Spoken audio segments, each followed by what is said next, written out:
Bueno, en primer lugar, muchas gracias a la Fundación Lili por haber pensado en mí. Eh, eh, Otra cosa es que hayan pensado bien, pero porque, y es lo primero, antes de entrar en materia, lo que quiero señalarles varios puntos que conviene que sepan. Yo no soy un filósofo. Fui científico y hace ya bastantes años que me dedico me considero o pretendo ser un historiador de la ciencia. Hoy vamos a hablar de las relaciones entre filosofía y ciencia, y para que nadie se llame a engaño tengo que confesarles que mi educación filosófica es relativamente bastante limitada, para ser más sincero, a pesar de que una de las pocas ocasiones cuando regresé a España en que abandoné la Universidad Autónoma de Madrid fue 3 años en comisión de servicio en el Instituto de Filosofía del Consejo Superior de Investigaciones Científicas. Pero no se engañen de eso. Mis intereses filosóficos, que los tuve, pertenecieron sobre todo a los siguientes apartados: metodología de la ciencia, y dentro de ella sobre todo la cuestión que fue muy popular en los años 70 sobre todo y 60, y además coincidió en la década de los 70 cuando yo hacía mi doctorado en Londres, muy cerca de la London School of Economics, ya digo, dentro de la metodología de la ciencia, cómo se definen o cómo se puede definir la ciencia y distinguirla de otras actividades, tarea en la que se distinguieron individuos como Karl Popper, por supuesto, Imre Lakatos, Paul Feyerabend, Thomas Kuhn, Elie Zaha o Alan Musgrave. Aprendí de aquellas lecturas, aprendí más qué no es la ciencia, que qué es la ciencia. Sobre qué es la ciencia he aprendido mucho más, infinitamente más, a través de mis trabajos o mis estudios en historia de la ciencia. Algo que, como en esta afirmación, como verán ustedes, implícito está pues una cierta crítica a la filosofía, en este caso la filosofía de la ciencia. Metodología de la ciencia, uno de mis intereses; filosofía de la física, obviamente, y en especial en asuntos como causalidad, conceptos de interacción, acciones a distancia versus campos, luego volveré ahí, relatividad. También otro de mis intereses, positivismo y operacionalismo, y finalmente, por mencionar alguno más, axiomatización de las teorías científicas. Como ven, mis intereses dentro de la filosofía pertenecen al campo de la filosofía de la ciencia, al que sobre todo restringiré mis intervenciones, mis comentarios. No soy, por supuesto, tan ignorante como para no saber que existen muchos otros dominios filosóficos de gran interés. Algunos de ellos espero que aparezcan, ciertamente aparecerán. Por ejemplo, entre esos campos, filosofía del lenguaje, del derecho, ética o estética. Pero mis puntos de vista, comentarios y reflexiones son, insisto, sobre todo las de un científico, el físico que fui. Opiniones enriquecidas, creo que enriquecida es una expresión adecuada, por mis conocimientos de historia de la ciencia. Bien, esto es para que ustedes se sitúen y en mis comentarios. Ahora voy a la primera pregunta. ¿Qué debe la ciencia a la filosofía? La respuesta inicial y breve es todo, mucho. Tanto como el hijo debe a la madre.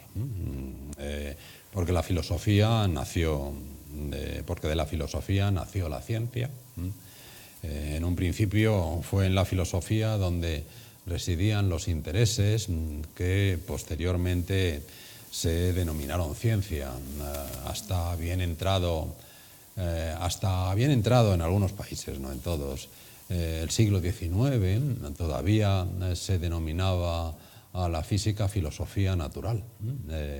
No tengo que recordarles que probablemente el libro más importante que se haya, digo libro, escrito, publicado jamás en la historia de la ciencia, en la historia de la física en particular, pero uno de los grandes, sin duda de los pocos realmente grandes, es el libro de 1687 de Isaac Newton, que se titula Principios matemáticos de la filosofía natural.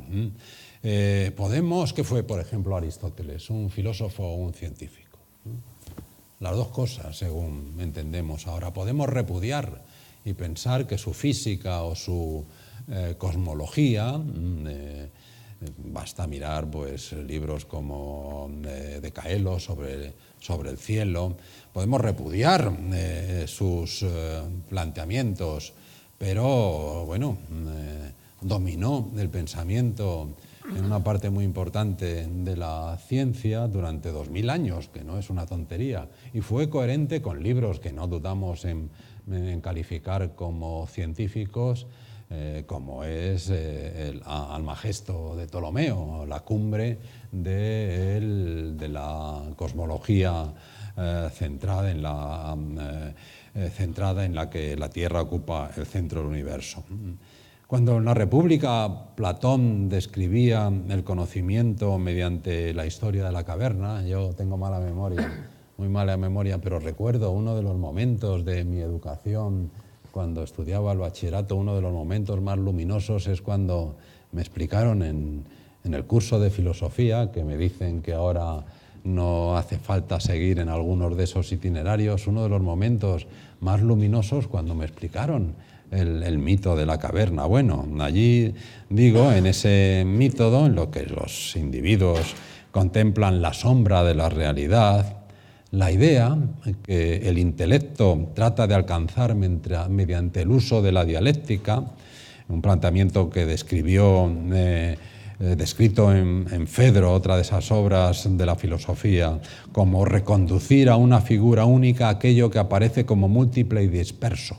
Reconducir a una figura única aquello que aparece como múltiple y disperso, las sombras.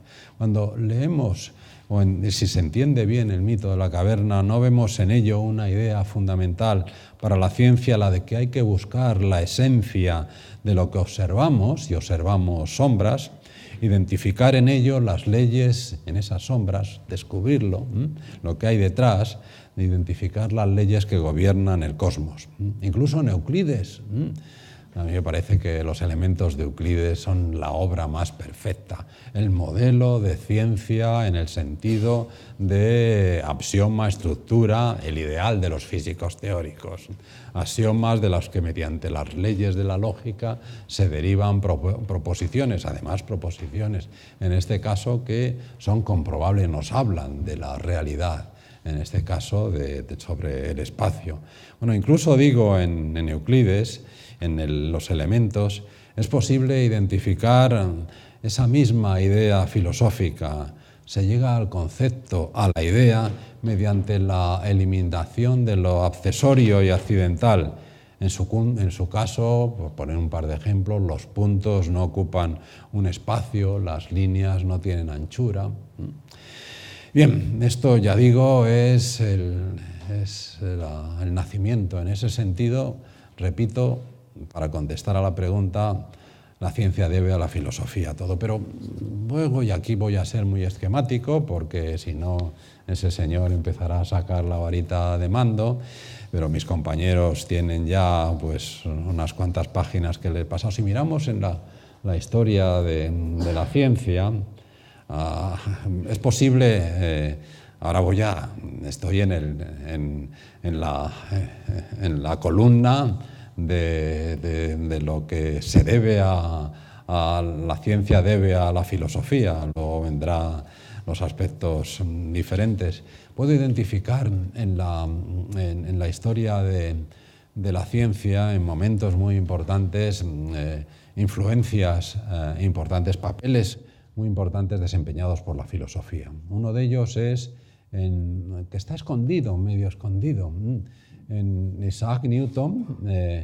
Isaac Newton, sus Principias, en los Principia, ¿no?, pues establece como el marco en el que el marco geométrico, en el que tienen lugar los fenómenos y en el que hay que describir el movimiento, que es el objetivo central, último de la física newtoniana. El espacio y el tiempo son absolutos, son entes absolutos.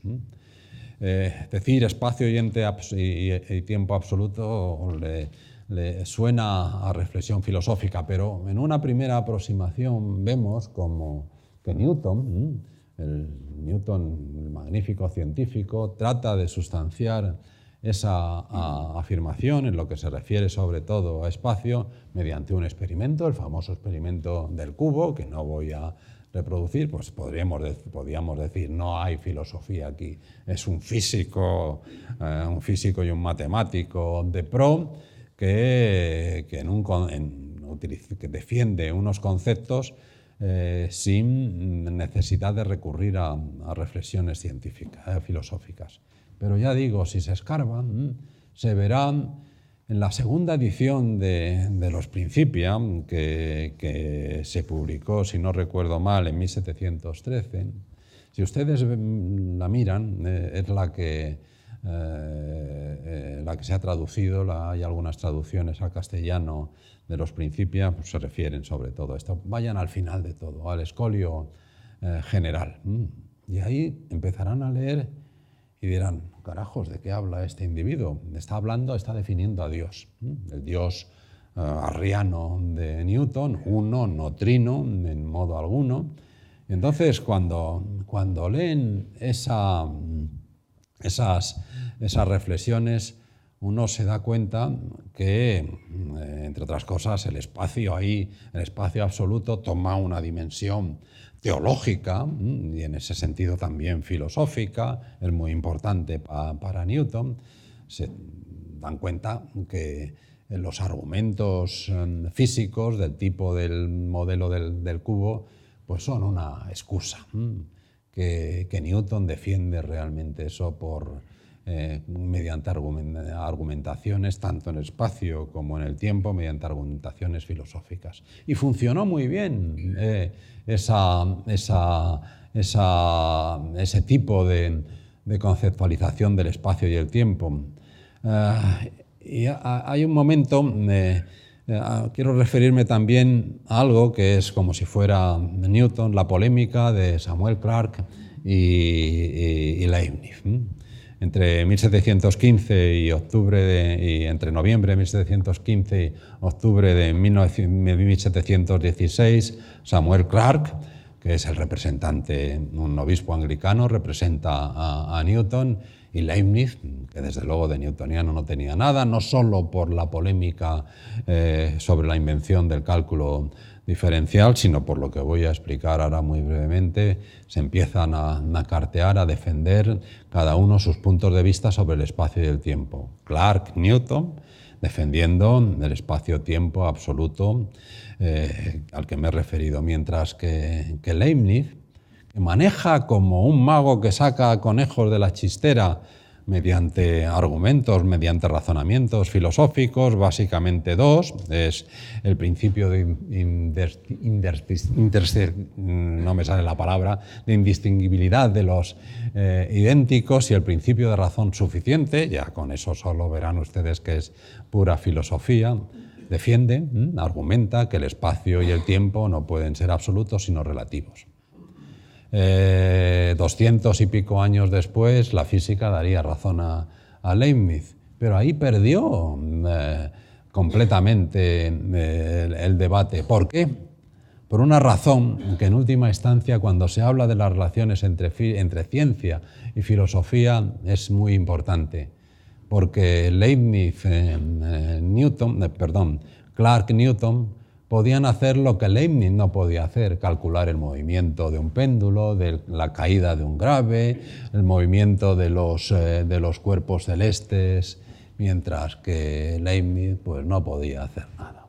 Esto es una derrota de la filosofía. Sin embargo, una de las cosas que caracterizan también a la filosofía es que mucho más que a la ciencia, es que sus temas y los temas profundos no hay tantos en filosofía, en la reflexión filosófica, perduran en el tiempo y en el tiempo y en el tiempo, al menos.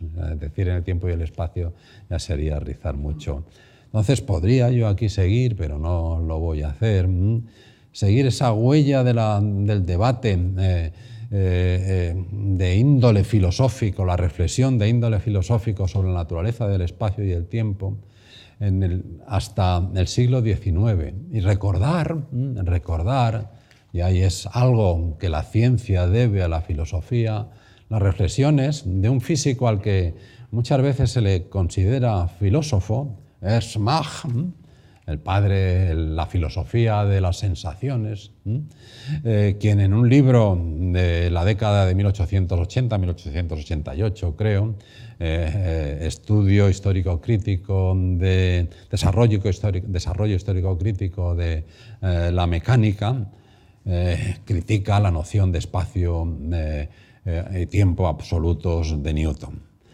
En otro de sus libros, este físico, que en realidad lo que quería es estudiar la naturaleza desde el punto de vista de la fisiología, las sensaciones fisiológicas de conceptos como espacio y tiempo, en otro de sus libros, Análisis de las sensaciones, y aquí sí que es pura filosofía por un científico, Mach argumenta, y esto está muy relacionado con movimientos filosóficos luego como el positivismo, argumenta que la ciencia solo debe limitarse a utilizar entes que son las sensaciones, lo que recibimos directamente, nuestras sensaciones, y que el objetivo de la ciencia es establecer mediante relaciones las más económicas posibles, las más simples entre esas sensaciones. Bien, esto suena a la filosofía, pero ¿funcionó para algo en la ciencia? Claro que funcionó. Si ustedes estudian el joven Einstein, el Einstein de la relatividad especial, aplica esa receta. La definición cuando leen el artículo de 1905 sobre la electrodinámica de los cuerpos en movimiento, un prodigio, una estructura primero, una primera sección en la que es un análisis operacional al estilo de Mach de cómo se miden tiempos y distancias. Ven que está aplicando la receta de Mach. Y después de haber hecho eso, pues llega a lo que se conocen como las transformaciones de Lorentz, es decir, a la relatividad especial, que luego aplica en la segunda parte a la electrodinámica. Es la filosofía, incide, vale para la ciencia. En la misma manera, la física, luego volveremos a ello, ha sido la reina. Yo le digo a mis compañeros del Departamento de Física Teórica y a otros, amigos, acostumbraros que ya no sois los reyes del mambo, no somos los reyes del mambo. La física ya no es la gran reina de la ciencia. Bien, pero durante la primera mitad del siglo XX lo fue. Y las dos grandes revoluciones son la relatividad y la física cuántica. Pues bien, en la física cuántica, la primera formulación consistente de la física cuántica, la mecánica de matrices, la mecánica cuántica que en 1925 produce Werner Heisenberg, sigue exactamente las mismas leyes de razonamiento que Einstein siguió en su relatividad especial, solo lo observable. Cuando, esto es 1925, luego volveré en la siguiente pregunta a este tema, cuando Einstein, como todo el mundo sabe, o casi todo el mundo sabe, fue muy crítico de la mecánica cuántica. Hay una entrevista en 1927 entre Heisenberg y Einstein, y Heisenberg le dice: pero maestro, si yo lo que he hecho es aplicar lo que usted nos enseñó en 1905. Y Einstein, más o menos con otras palabras, le viene a decir: pero un buen chiste no se repite dos veces. ¿Por qué cambió Einstein su punto de vista? Que tiene que ver con la importancia, el papel de la filosofía en la ciencia, es algo que lo dejo para la siguiente pregunta. Me he ajustado a las...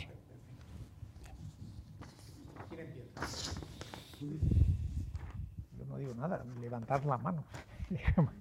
¿Quieres empezar tú, Javier?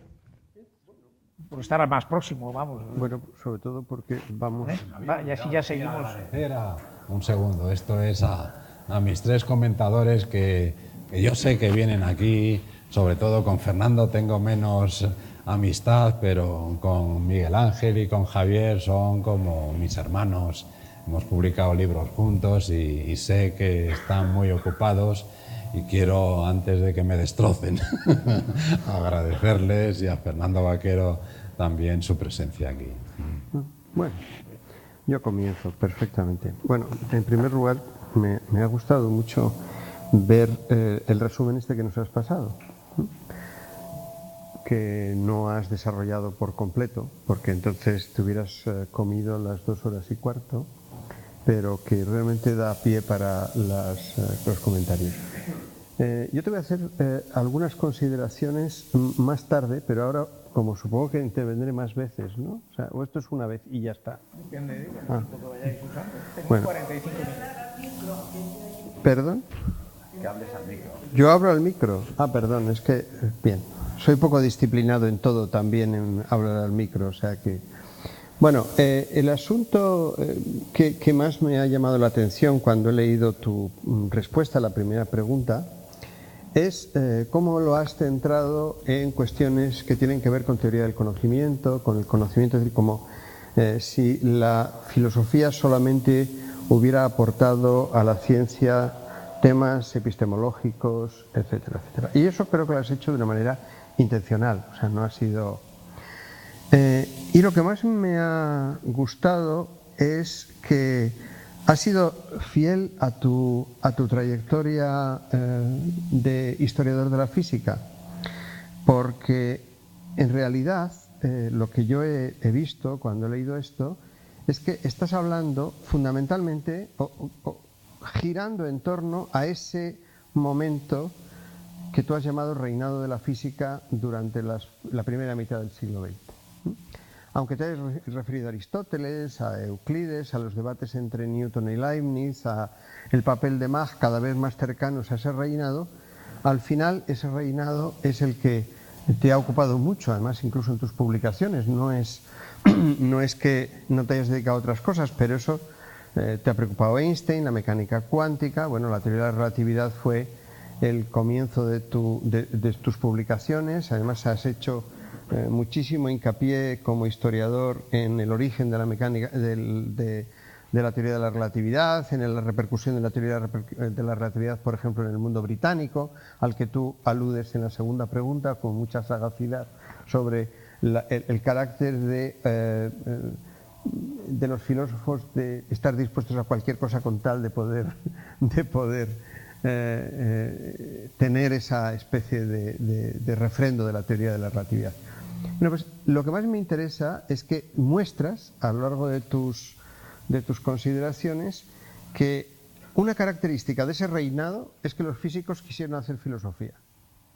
Es decir, que los físicos se enredaron en discusiones filosóficas, comenzando por el propio Mach, que es el abuelo de todos ellos. Es decir, un individuo que desde el punto de vista de la teoría de la física no es tan importante como ninguno de los que participaron en los debates de la mecánica cuántica o en los debates sobre la física de principios de siglo, que en realidad era un individuo para el que se creó la cátedra de Naturphilosophie de la Universidad de Viena, más que dedicándole a cuestiones estrictamente físicas, por muy buen experimentador que fuera.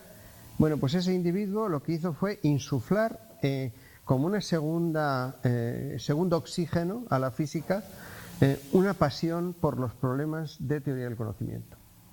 Y, por ejemplo, a mí lo que me llama la atención, y además tú lo haces ver, pero sin mencionarlo de una forma explícita, el hecho de que Mach dice, bueno, vamos a considerar que podemos construir una teoría del conocimiento berkeleyana, una teoría del conocimiento hasta cierto punto solipsista, hasta cierto punto del mundo de las sensaciones.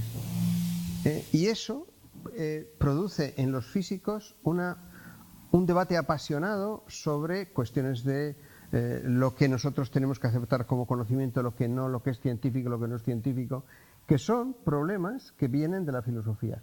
Es decir, a mí lo que más me interesa ese periodo fundamental, porque es el periodo en el que la alianza entre la física y la filosofía, ya no digo la ciencia y la filosofía, la física y la filosofía es más evidente, aunque los protagonistas son filósofos haciendo filosofía o filósofos con preocupación de filosofía.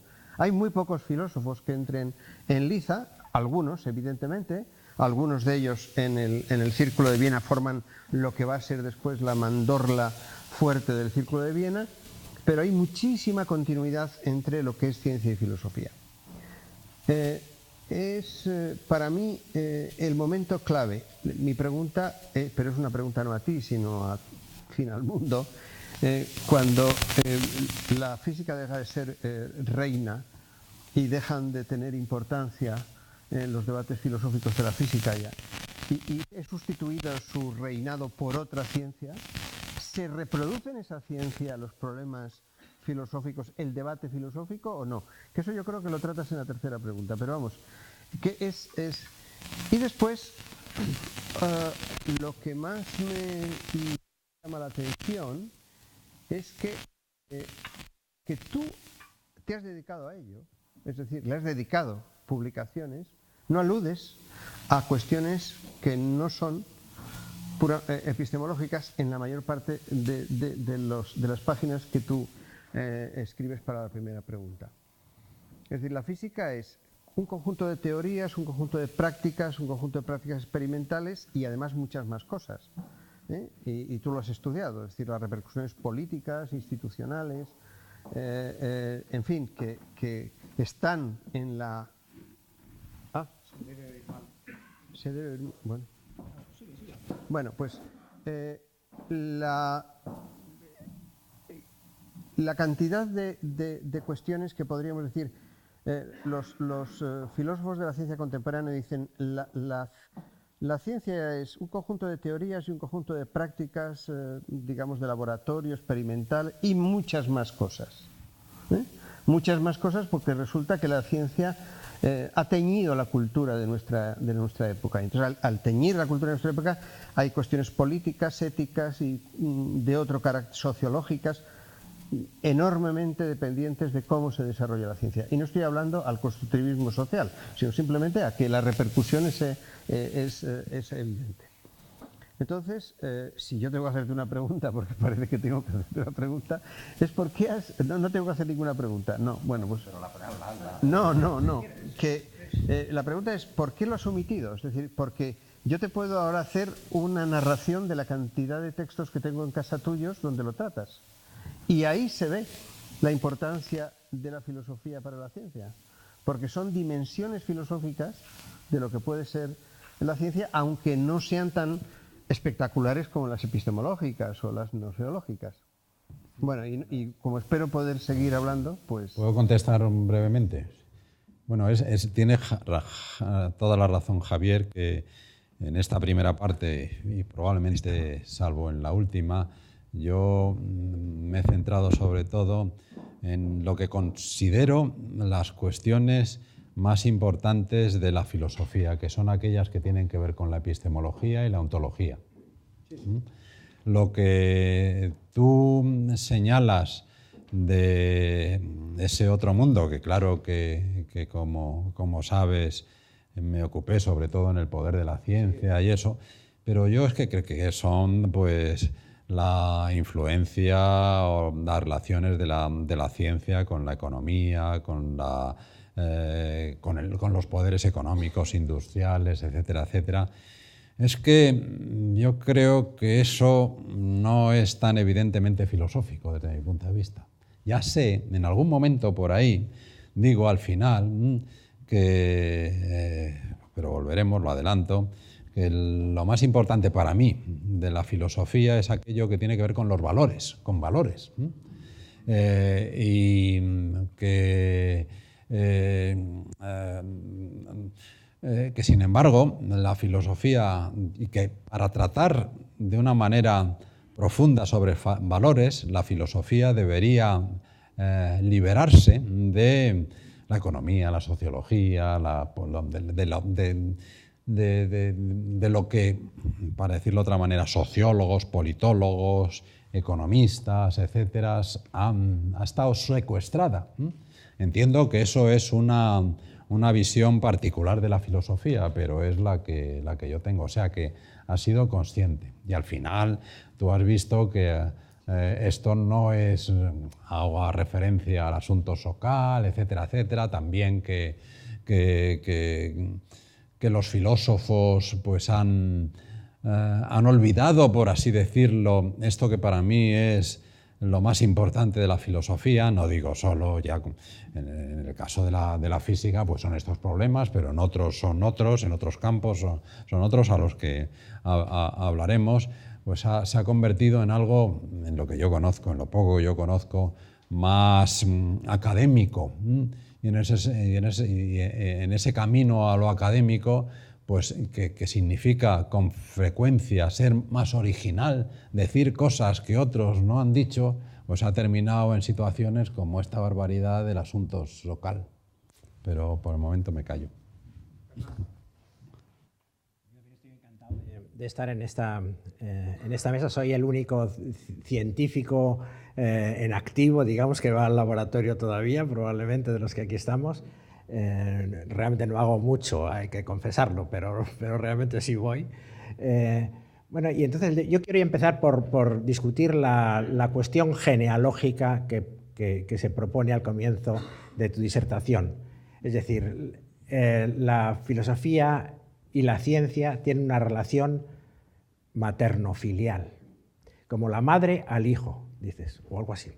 Bueno, entonces yo tengo más bien la sensación, y yo no me importaría nada, como muchos de mis amigos conocen, llamarme a mí mismo filósofo natural en vez de científico. Creo que es una palabra que podríamos recuperar, y yo de hecho me siento un filósofo natural más que un científico puro.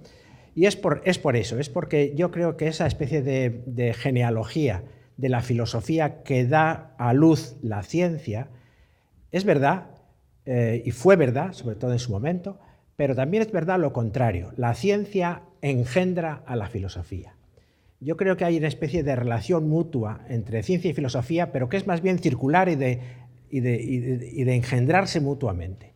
La ciencia, por supuesto, deriva en sus orígenes, en la ciencia griega o quizá en otras culturas, de la filosofía, porque realmente no existían los métodos de experimentación, la validación de los sistemas objetivos para hacer una verdadera ciencia, mientras que existía la capacidad de abstracción para encontrar digamos, los elementos comunes, entre otros, que daban lugar a la idea de principios que podían mover bien los astros, bien el movimiento de los humanos, o de los seres en general, o la moral, etc.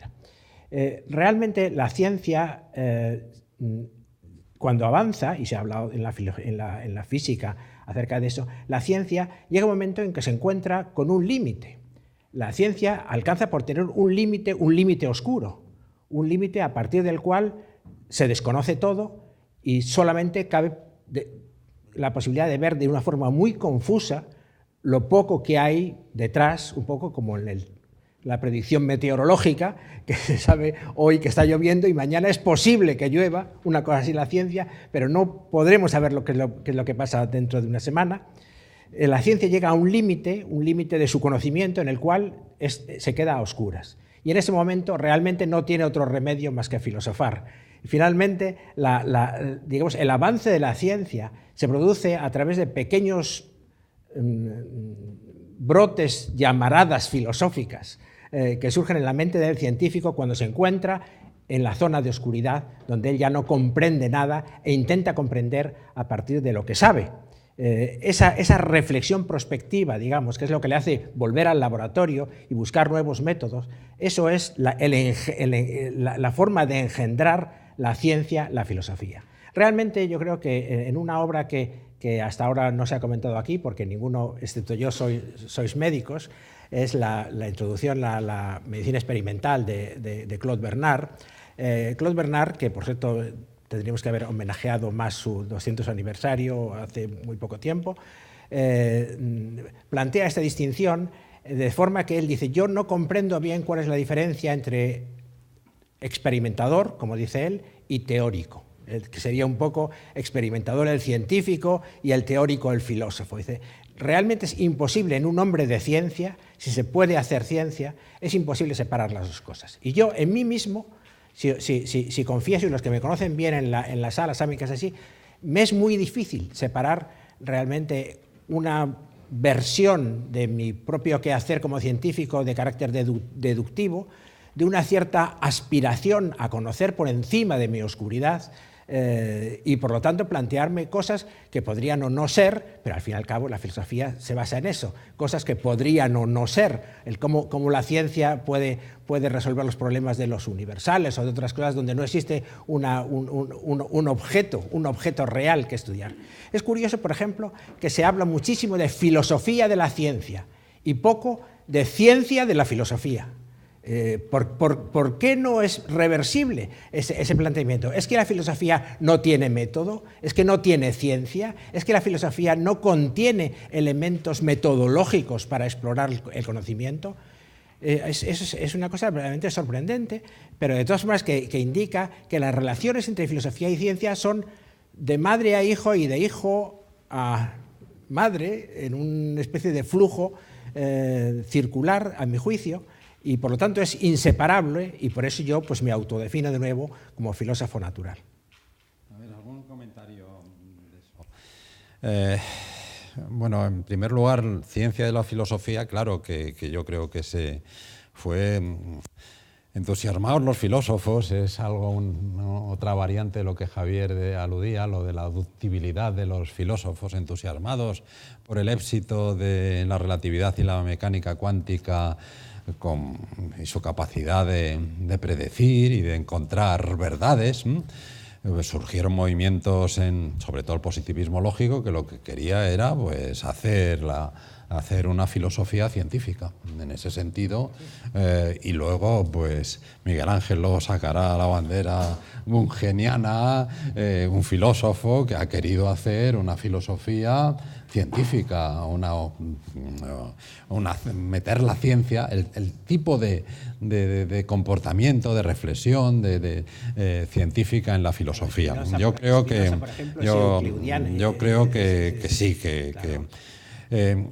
vamos a ver, dices que al principio has dicho que la filosofía en sus orígenes, la ciencia fue deudora de la filosofía, pero también la filosofía de la ciencia. Y yo no lo tengo tan claro porque fíjate, lo que llamamos ciencia, mientras que cuando leemos, creo, textos, esos textos clásicos de los filósofos helenos o otros posteriores, desde luego anteriores a la revolución científica de los siglos XVI y XVII, tú dices, esto es filosofía que yo la reconozco como tal, y es filosofía en un sentido moderno, reflexiones filosóficas, pero la construcción de lo que es realmente la ciencia, eso tardó tiempo. Hace falta, por ejemplo, un momento fundamental, es Galileo, cuando, mira, para Aristóteles, en el Aristóteles científicos, hay propiedades, efectivamente, pues los cuerpos se mueven, etcétera, etcétera, pero no se esfuerza para nada y no entra en su mentalidad durante mucho tiempo en cuantificarlo, en medir. Eso es Galileo.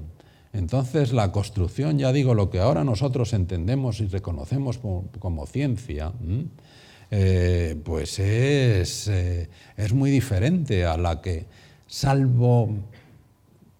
pero si abstraes de cómo lo hizo realmente, salvo Arquímedes. Pero cuando te metes luego realmente, porque claro, tú puedes decir, en Arquímedes es moderno como científico, porque es la tecnología, es la experiencia, es también la matemática, pero en ese sentido es podrías decir, pues ya está ahí la ciencia, pero si tú luego te miras lo que escribió, lo que ha sobrevivido, claro, porque encontrar lo que escribió Arquímedes es como encontrar una aguja en un pajar. Pues ahí te das cuenta que el Arquímedes moderno es una reconstrucción también.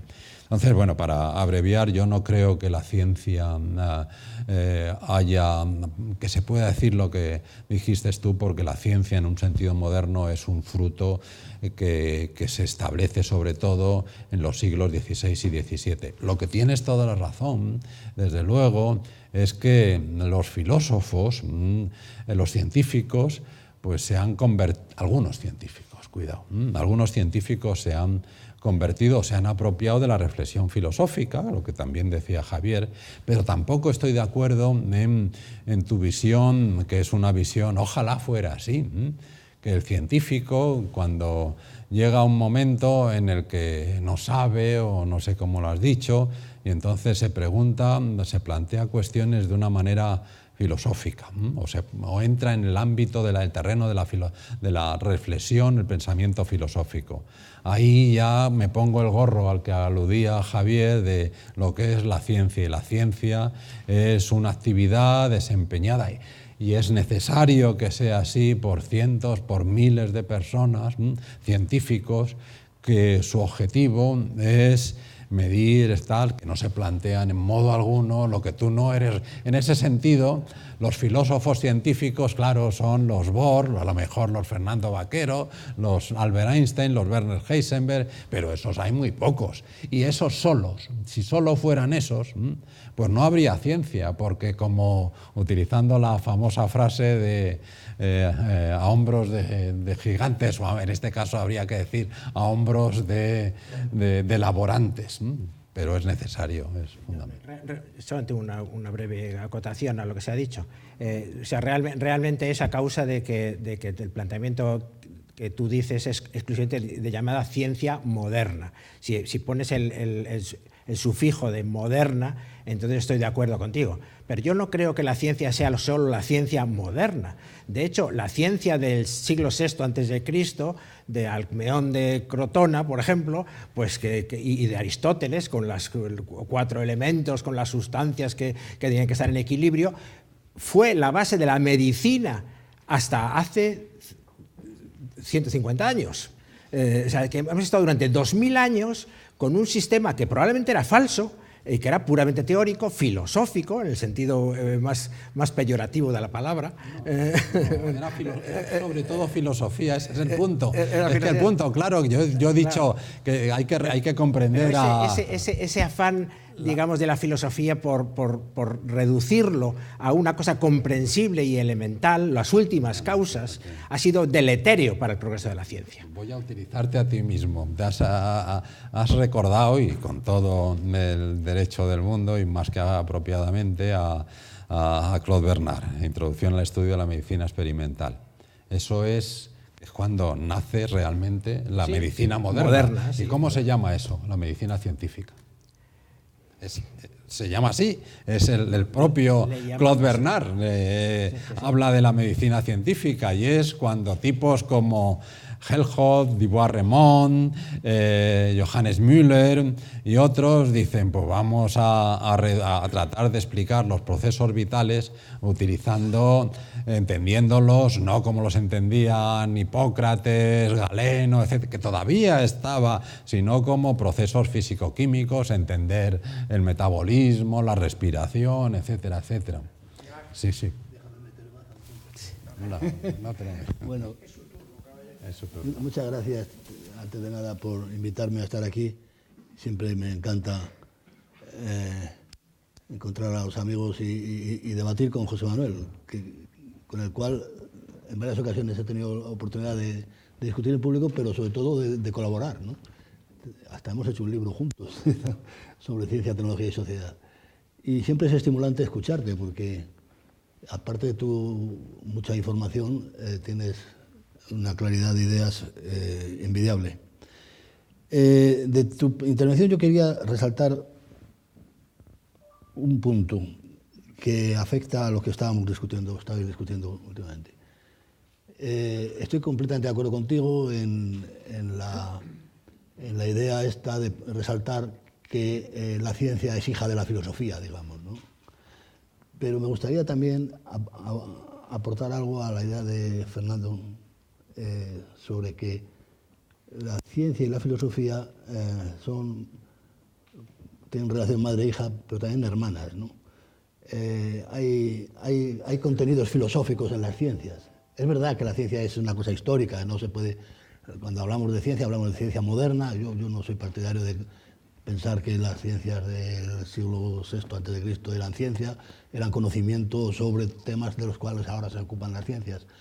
Y eran conocimientos, algunos de ellos racionales y con base empírica, pero no estaban, digamos, modulados por el método científico tal como lo entendemos actualmente desde Galileo para acá. Yo creo que las ciencias son parte de la historia también, ¿no?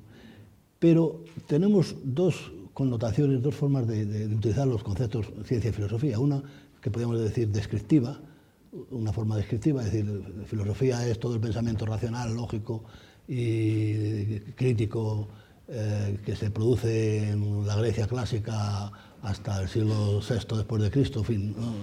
O hasta el siglo XVII. Describimos una época del pensamiento racional y a esto lo llamamos pensamiento filosófico.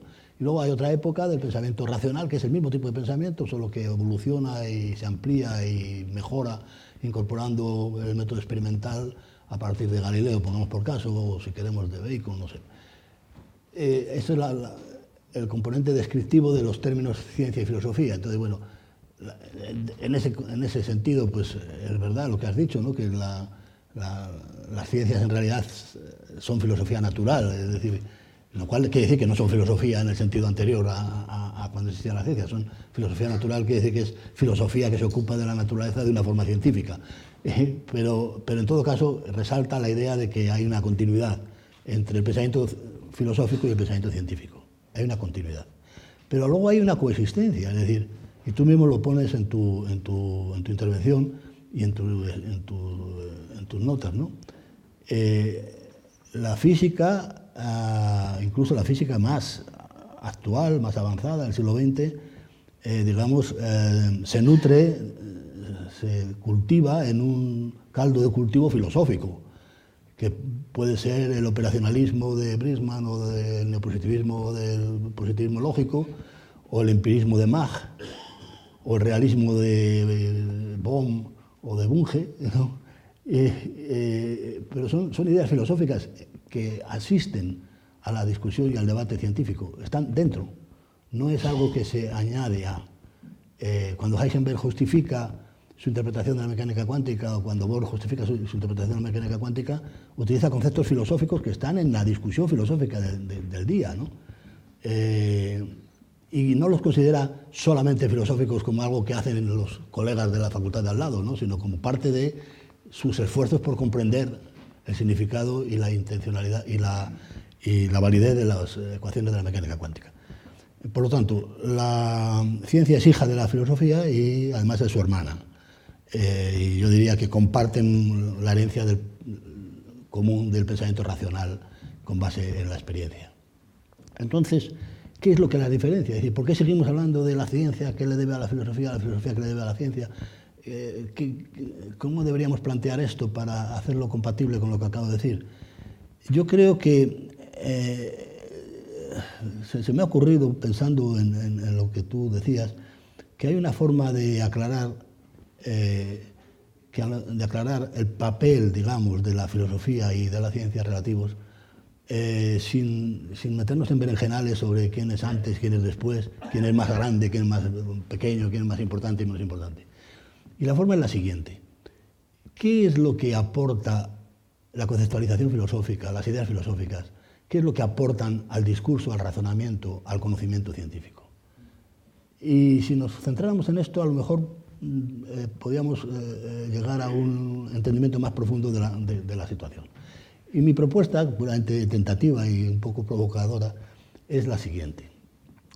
Voy a usar un concepto que proviene de la lingüística y de la sociolingüística, que ese concepto, si hay aquí estudiantes de comunicación lo conocerán bien, es el concepto de frame, de encuadre, ¿Qué es el frame? El frame de una noticia es cuando un periodista publica una noticia, la encuadra, la enmarca en un frame.